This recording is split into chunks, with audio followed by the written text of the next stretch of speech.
Assalamualaikum warahmatullahi wabarakatuh. Ahlan wa sahlan parameters. Kembali lagi di channel Suplemen Matematika bersama Bang James.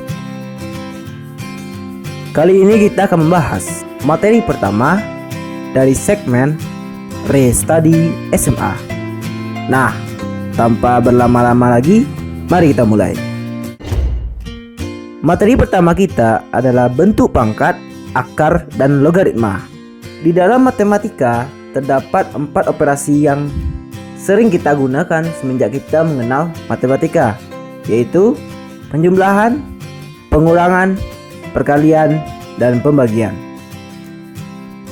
Nah, sekarang kita fokus ke bentuk perkalian. Kita kembali ulang-ulangi pelajaran kita semasa SD dan SMP dulu. Maka contohnya, jika ada 2 dikali 3, maka jelas itu akan sama dengan 6. Kalau ada 3 dikali 3 dikali 3 dikali 3, itu akan jelas juga akan sama dengan 81. Nah, sekarang kalau ada 3 dikali 3 dikali 3 seterusnya sebanyak M kali, maka bagaimana cara kita menuliskannya? Kita tulis dengan 3 pangkat M. Nah, sekarang jika ada sebuah bilangan A dikali A dikali A sebanyak M kali, maka akan kita tulis sebagai A pangkat M. Dan inilah bentuk dari bentuk pangkat. Nah, sekarang kita telah mengetahui bentuk pangkat. Nah, kita definisikan lebih umum. Untuk A bilangan real dan N adalah suatu bilangan bulat positif, maka berlaku A dikali A dikali A dikali A terus sebanyak M kali akan sama saja dengan A pangkat M. Nah, dari definisi ini kita pastinya memiliki sifat-sifat terhadap A pangkat M. Ada beberapa sifat, dan sifat ini adalah suatu pernyataan yang harus kita buktikan kebenarannya. Karena jika kita tidak membuktikan kebenarannya, kita akan menganggap sifat-sifat ini sebagai suatu bentuk hafalan, dan itu tidak baik untuk pengembangan konsep dasar kita. Maka kita mulai sifat-sifatnya, yaitu yang pertama, bahwa A pangkat M dikali A pangkat N akan sama dengan A pangkat M ditambah N. Bagaimana buktinya? Nah, kita buktikan A pangkat M itu akan sama saja dengan A dikali A dikali A sebanyak M kali. Lalu dikali A pangkat N, maka akan sama dengan A dikali A dikali A sebanyak N kali. Maka kalau kita hitung banyak A di sana akan sama dengan M tambah N.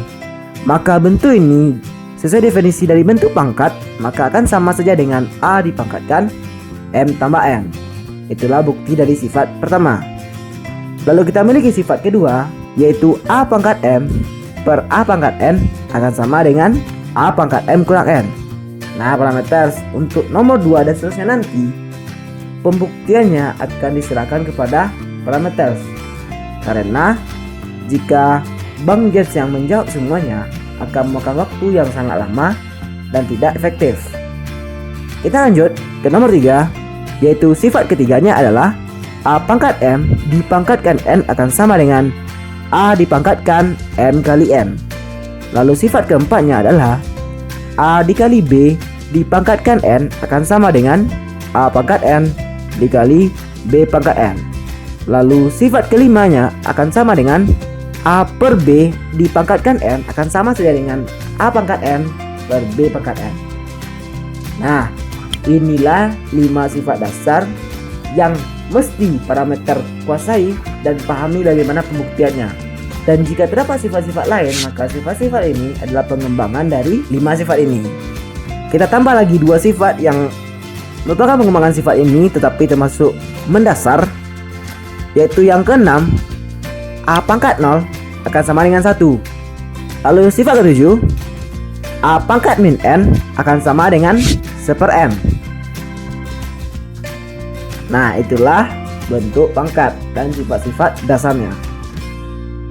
Kita lanjut ke bentuk selanjutnya, yaitu bentuk akar. Nah, apa nih maksud dengan bentuk akar ini? Bentuk akar ini merupakan bentuk yang lebih umum dari bentuk pangkat, yaitu akar dari bilangan rasional yang hasilnya merupakan bilangan irasional. Maka secara notasi akan tertulis seperti akar dari N dari A pangkat M akan sama dengan A pangkat M per N. Dengan keterangan M dan N itu adalah bilangan bulat.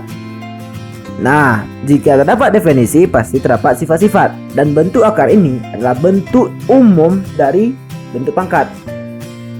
Yaitu yang pertama, apabila M akar A dikali N akar B akan sama saja dengan M dikali N dikali akar dari A kali B, yang mana pembuktian ini serahkan pada parameter.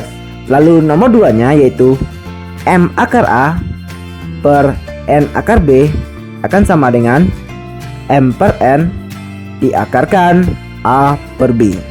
Sifat nomor 3-nya kita lebih perumumkan lagi, yaitu akar dari M terhadap A dikali akar dari N terhadap A akan sama dengan akar dari M dikali N terhadap A pangkat N dikali A pangkat M.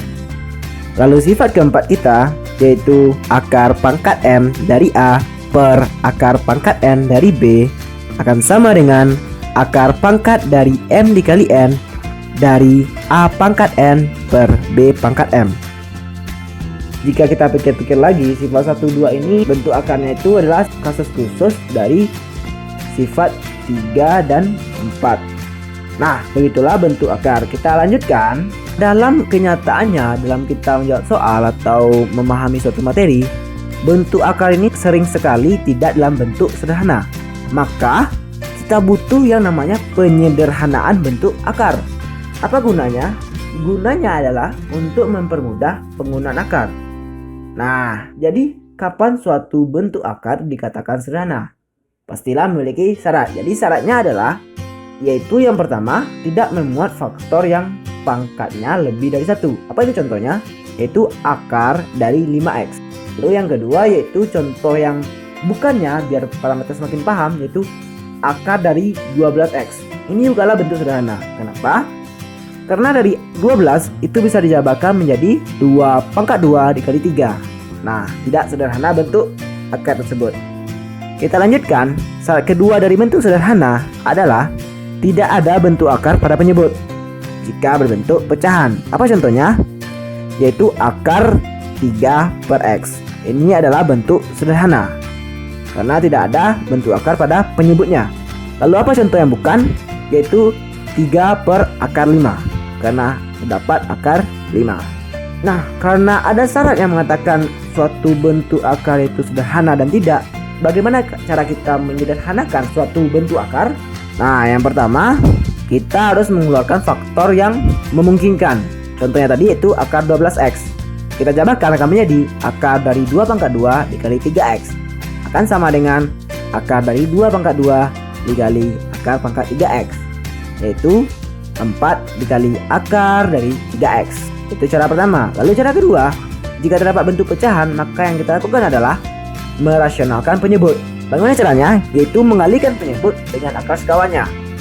Terdapat 3 kemungkinan kasus. Lihat pada layar parameters. Nah, contohnya yaitu yang 3 per akar 5 tadi, maka kita kalikan dengan akar sekawan akan sama dengan 3 per akar 5 dikali akar 5 per akar 5. Ingat, akar 5 per akar 5 itu adalah bentuk lain dari 1. Inilah mengapa tidak akan mengubah nilai dari 3 per akar 5. Maka akan sama dengan 3 akar 5 per 5. Kita lanjut ke bentuk logaritma.